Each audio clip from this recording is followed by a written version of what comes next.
एक छोटे से गांव धनपुरा में राहुल की माँ अपने बेटे राहुल से कहती है। राहुल, तुम स्कूल जाओगे या नहीं? नहीं माँ, मैं स्कूल नहीं जाऊंगा। पढ़ाई का क्या फ़ायदा जब रोज़ आपको इतना परेशान देखता हूँ। बेटा, स्कूल नहीं जाओगे तो बड़े होकर क्या बनोगे? मेरी तरह मेहनत मजदूरी करोगे क्या?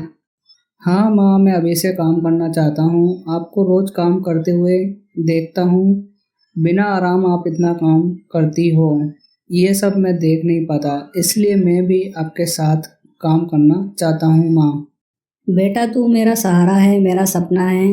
मैं ये सब इसलिए कह रही हूँ कि तुझे उन ऊंचाइयों पर पहुँचते देख सकूँ जहाँ तुझे कभी मेहनत मजदूरी ना करनी पड़े मेरी तरह। लेकिन माँ, पापा की बीमारी में जो कर्जा लिया था वो कैसे उतरेगा? हर दिन कोई ना कोई दरवाजे पर आता है और पैसे मांगता है और मैं कुछ नहीं कर पाता, सिर्फ देखता रहता हूँ। बेटा, तू सिर्फ अपनी पढ़ाई पर ध्यान दे। कर्ज की चिंता मत कर, कर्ज की चिंता मैं कर लूँगी। तुझे पढ़ाना मेरा फर्ज है और उसे पूरा करके ही मैं चैन की सांस लूँगी बेटा। पापा मुझे बड़े स्कूल में पढ़ाना चाहते थे, उन्होंने पढ़ाई करने के लिए बड़े स्कूल में तो डाल दिया, लेकिन अब उस स्कूल की फीस इतनी ज़्यादा है, उसमें तो आपके आधे पैसे चले जाते हैं माँ। फिर अपने घर का खर्चा कैसे चलेगा माँ? मुझे मालूम है बेटा, अब हमारे पास पापा की वो कमाई नहीं रही है, मगर तू उनके आखिरी सपनों का हिस्सा है। तू ही है जो उन्हें जिंदा रखेगा। उनकी आखिरी ख्वाहिश थी कि राहुल पढ़ लिख कर बड़ा आदमी बने। क्या तू उनका सपना अधूरा छोड़ देगा बेटा? नहीं माँ, नहीं छोड़ूंगा, लेकिन क्या हम किसी सस्ते स्कूल में नहीं जा सकते?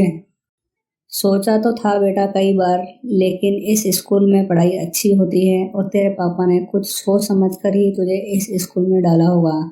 इसलिए हम इस स्कूल में ही रहेंगे, दूसरे स्कूल में नहीं जाएंगे।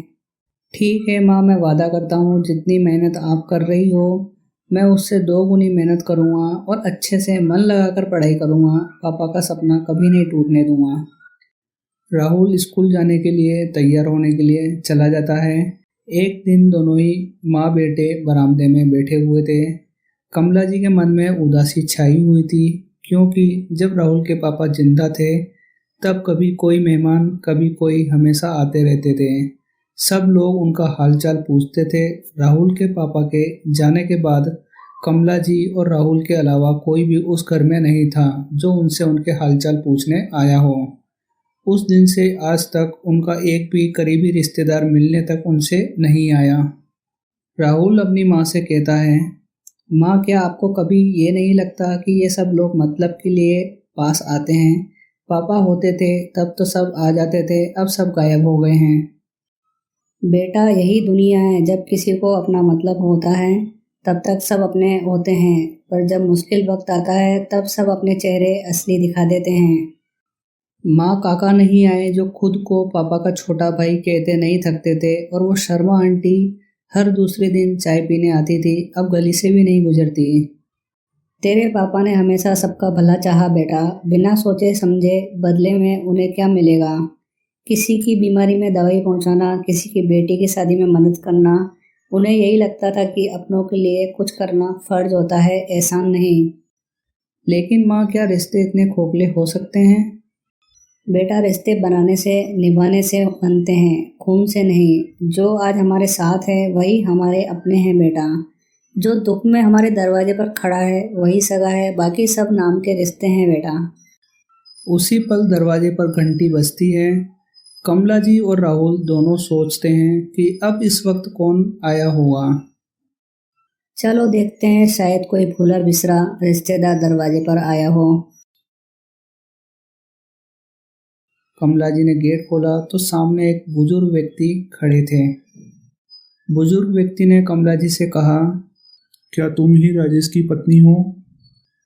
जी हाँ, मैं ही हूँ। आप कौन हैं और इन्हें कैसे जानते हैं? क्या मैं अंदर आकर बैठ सकता हूँ? बहुत दूर से आया हूँ, थक भी गया हूँ और बाहर धूप भी बहुत तेज है। हाँ हाँ, आप अंदर आइए ना, बैठिए ना। आप थक गए होंगे, आप चाहे तो थोड़ा आराम भी कर लीजिए। बुजुर्ग व्यक्ति अंदर आ जाता है। राहुल से बात करते हुए राहुल से पूछता है, बेटा, कौन सी क्लास में पढ़ते हो तुम? जी 6th क्लास में। अच्छा, कौन कौन सा विषय तुम्हें पसंद है? जी गणित और विज्ञान, लेकिन कभी कभी कठिन लगते हैं। फिर बुजुर्ग व्यक्ति कमला जी से बात करता है। मैं तुमसे कुछ बात करने आया हूँ। जी बाबूजी, कहिए क्या बात करने आए हैं आप? मेरा नाम किशन लाल है। तुम्हारे पति विनोद जी मेरी ही कंपनी में काम करते थे। बहुत छोटी सी उम्र में ही उन्होंने मेरे यहाँ नौकरी शुरू कर दी थी। हाँ, उन्होंने बताया था कि आपने ही उन्हें पहली बार कंपनी में काम पर रखा था। हाँ बेटी, और सच कहूँ तो उन्होंने धीरे धीरे मेरा पूरा विश्वास जीत लिया था। कंपनी की सारी जिम्मेदारी उन्होंने अकेले संभाल रखी थी। मुझे तो बस चैन की नींद आती थी, क्योंकि मुझे पता था कि विनोद है, सब ठीक से संभाल लेगा। वो वाकई बहुत मेहनती थे बाबूजी। फिर मेरी तबीयत बिगड़ने लगी बेटा, और जब मैं ज़्यादा काम नहीं कर पाया तो मेरे बेटे ने कंपनी संभाल ली। लेकिन बेटी, मैंने उनसे एक बात साफ साफ कह दी थी, विनोद जी को कभी कोई परेशानी मत आने देना बेटा। वो सिर्फ मेरे लिए कर्मचारी नहीं है, परिवार की तरह है। मैंने कंपनी आना छोड़ दिया, अपना इलाज कराने के लिए मैं दूसरे देश में चला गया। अभी एक सप्ताह पहले ही आया हूँ तो पता चला विनोद जी नहीं रहे। मुझे ये सुनकर बड़ा अफसोस हुआ। जिस आदमी ने मेरी बीमारी में भी मेरी कंपनी को डूबने नहीं दिया, उसके अंतिम समय में मैं उसका साथ ना दे सका। मेरे बेटे ने केवल 1 महीने की सैलरी देकर आप लोगों को अपने हाल पर छोड़ दिया। यह सब मेरे बेटे ने बिल्कुल भी अच्छा नहीं किया। काश मैं यहाँ होता तो उनका ढंग से इलाज करवा पाता। इतना कहते कहते किशन लाल जी की आवाज रुक गई और वह बिल्कुल चुप हो गए। सेठ जी, वो आपके बारे में बात करते थे। माफ कीजिएगा, मैं आपको पहचान नहीं पाई। वैसे भी होनी को कौन टाल सकता है। नहीं बेटी, मैं विनोद का गुनहगार हूँ। अगर मैं पास होता तो हर हाल में उसका इलाज करवाता। खैर, अब जो होना था वो तो हो गया, हम उसे बदल नहीं सकते। अब तुम चिंता मत करो। राजेश की सैलरी जब तक तुम्हारा बेटा राहुल 20 साल का नहीं हो जाता तब तक तुम्हें मिलती रहेगी। चाहे कल मैं रहूं या ना रहूं, सैलरी तुम्हारे खाते में हर महीने आती रहेगी। अपने बेटे को खूब पढ़ाओ और उसे आगे बढ़ाओ। विनोद के सारे अधूरे काम अब तुम्हें ही पूरे करने हैं। सेठ जी, आपकी ये मेहरबानी हम कभी नहीं भूल सकते। आजकल भला कौन करता है ऐसा। मरते वक्त भी उन्होंने कहा था, काश सेठ जी होते तो मेरा ध्यान रखते हैं। लेकिन उन्हें क्या पता, उनके सेठ जी उनके जाने के बाद भी उनका ख्याल रखेंगे। सेठ जी बिना कुछ बोले चल दिए। जाते जाते उन्होंने राहुल से कहा, बेटा, पढ़ लिख कर अपने पिता जैसा बनना, जिसकी कमी हमें आज भी महसूस होती है। इतना कहकर सेठ जी वहां से चले गए। सेठ जी के जाने के बाद राहुल ने अपनी माँ से कहा, माँ मैं खूब पढ़ूंगा और कल से रोज स्कूल जाऊंगा। अगले दिन ही उनके अकाउंट में सैलरी आ गई। इसी तरह कई महीने बीत गए। एक दिन कमला जी के मन में आया कि एक बार सेठ जी से मिलकर उनका शुक्रिया अदा कर दिया जाए। कमला जी पता मालूम करते हुए उनके बंगले के पास पहुंची।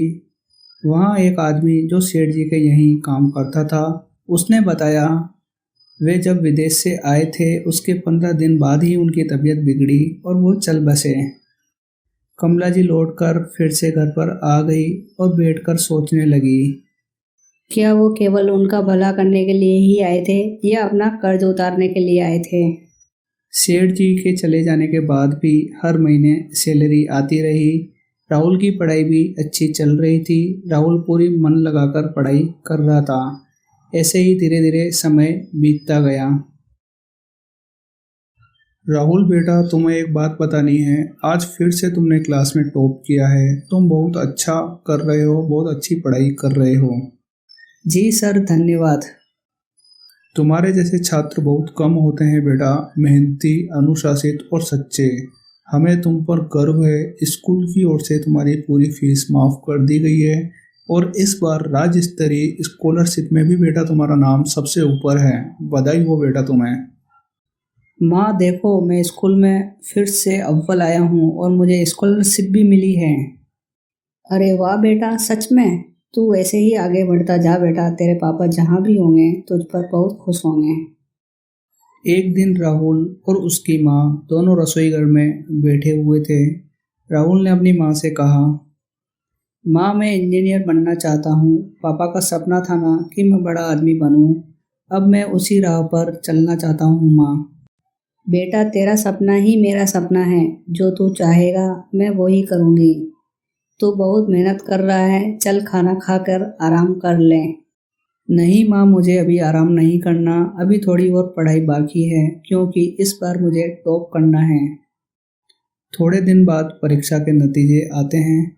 राहुल की माँ घर पर बैठी होती है, बेसब्री से इंतजार कर रही होती है राहुल के आने का। इतनी ही देर में राहुल भी घर पर आ जाता है। बेटा रिजल्ट आ गया क्या तेरा?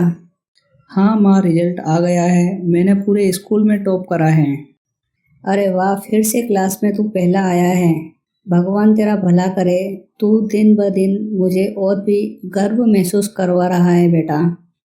कुछ दिन बाद एक डाक आता है जिसमें राहुल के लिए एक चिट्ठी आती है। राहुल चिट्ठी पढ़ता है।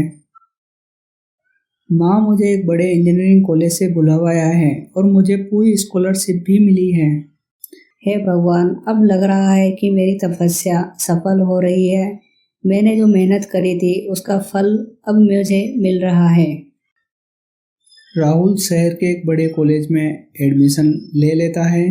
कॉलेज में राहुल न सिर्फ पढ़ाई में अव्वल था, बल्कि अब वह दूसरों की मदद भी करने में आगे रहता था। वह अपनी गरीबी को अच्छे से याद रखता था, इसलिए वह गरीब बच्चों की भी मदद करने में हमेशा आगे रहता था। धीरे धीरे राहुल के कॉलेज की पढ़ाई भी पूरी हो जाती है। 4 साल बाद राहुल एक मल्टीनेशनल कंपनी में काम करने लग जाता है। उसकी पहली तनख्वाह आती है।